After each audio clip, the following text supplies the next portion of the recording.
Hey everyone, it's Richard Metalfan here, bringing you guys a brand new 2019 album review. And today we're going to be looking into the new album from the band Insomnium entitled Heart Like a Grave, which came out today through, I believe, Century Media Records. Now, for those of you who aren't familiar with Insomnium, they're a melodic death metal band hailing all the way from Joensuu in Finland. These guys have been around since 1997.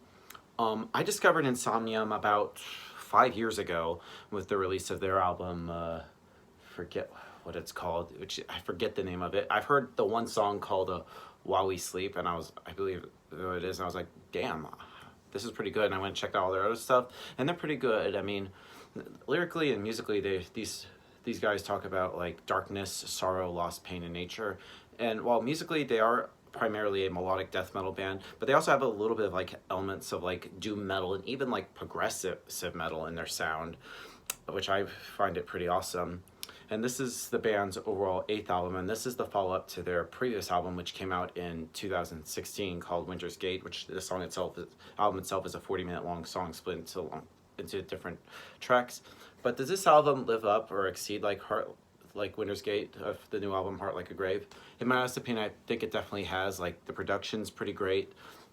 Musically, this band just sounds tight as ever, and this is actually the first album where they upped it up the lineup to a 5-piece, where now they have 3 guitar players, which is kind of nuts. That's since I believe their new guitar player actually had filled in for Willie Freeman, and then he's actually, yeah, and then they decide, you know what, why don't they just have him join as a full-time member, as he occasionally filled in for Willie, and thus becoming a 5-piece. One thing to note about is the vocals, or the vocal work in general. I mean, Nilo Sevenen's harsh vocals just sound just brutal as ever. Just his growls and just the way he executes it is great, and just the bass playing is kind of pretty audible compared to previous albums. And guitar wise, Willie Freeman and Marcus Valhalla and Yanni Limitanian, and guitar playing is just sick. Like 3 guitar players now, they could pretty much have like some different like melodies and like octaves and stuff. The drumming is superb from Marcus Hirvinen's, is pretty good. So yeah, without further ado, let's dive into this album track by track. Now, starting off the album is the song called The Walls of the North, which kicks off with a captivating piano part and is soon accompanied by crushing riffs and just some insane guttural vocals, and a perfect way to lay a path of what's to come, and sort of like a great way to start off this album.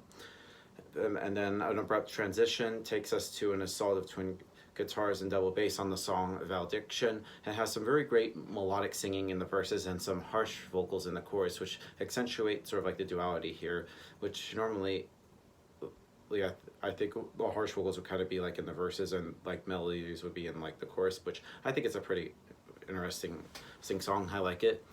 And then next song on the album is called Neverlast, and this song right here sort of like combines a lot of like thrash metal and black metal elements with sort of like a very percussive nature to the riffs, with sort of like very adorning keyboards that sort of like to bring the joy of misery on this song.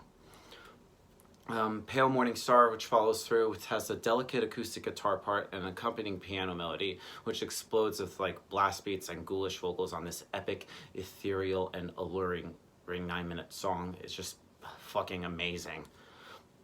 And then we go into And Bells They Toll, which has a few electronic elements that are added on this doomish and plotting song, whereas the desolate chorus of like And the Bells Toll in Bleak Morning Light, which kind of like contrasts with like a tasteful lead guitar solos on this song. And then we go into the second half of the album, which kicks off with the song The Offering, which is where the twin guitar harmonies indicate a glimpse of almost kind of like power metal a little bit, and sort of like the gears are shifted even further in one of the absolute highlights of this album.